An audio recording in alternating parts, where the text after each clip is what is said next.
Right, nandito nga po tayo sa garden mga padre. Ating pasyalin itong maganda, napakagandang dalaga na nagtatali ng kanyang pananim na kamatis. Alright, let's go. Susolo yung dalaga, oh.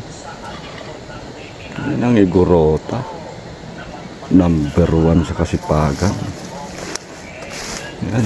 Kaya kung kayong mag-aasawa mga padre, nakaw, maiti-tips ko lang sa inyo, may bibigay ko sa inyong advice. Piliin nyo ang igorota na takapagmana ng kasipagan. Ngayon, nagsusolo siya. Luwang-luwang ng tanim niya eh. Nag-iisa siyang nagtatali. Tara nga po't pasyalin natin. Ating kumustahin. Why you follow?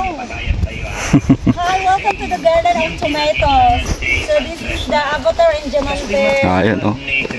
Napakagandang dalaga mga padli.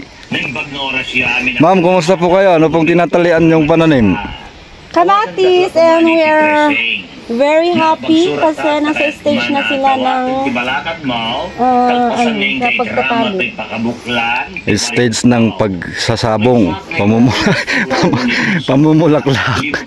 Ano, ang lalangto na ng pananim nilang kamatis, oh. Parang si Madam lang, napakalangto. Napakaganda.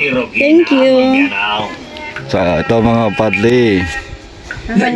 Ayan, oh. Masikog ka kaday, anak. Ang kanilang pananim. Naku po, napakaluwang, napakasipag ni Madam.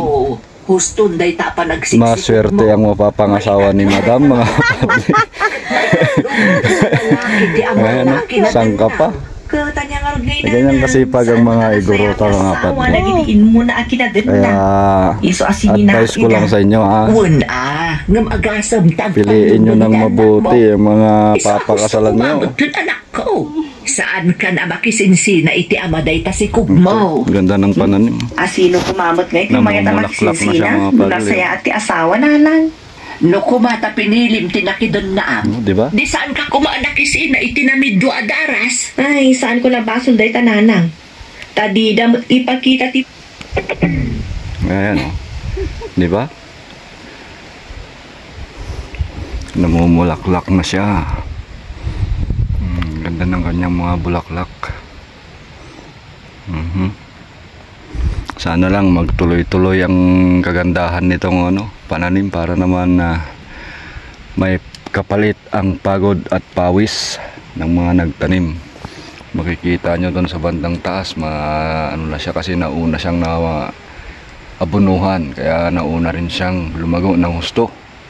Ngayon, ang lalaki na ng bunga niya. May hopefully mga padli, aanihin na siya ng 3rd week of December.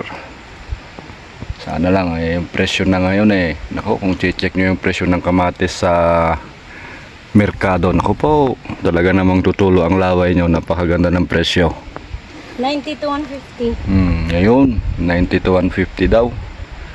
So, sana, hopefully, hindi magbago yung presyo at hopefully, in God's will and God's grace,